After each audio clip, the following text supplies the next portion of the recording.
Wala ka pa bang pinto?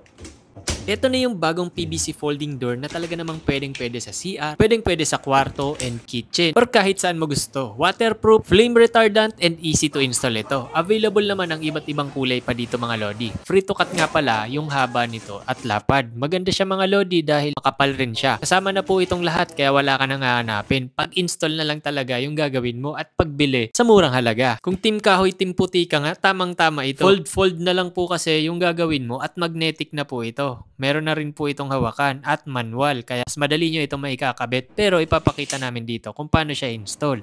So susukatin nyo lang at puputulan nyo po ito para sakto talaga sa pinto nyo.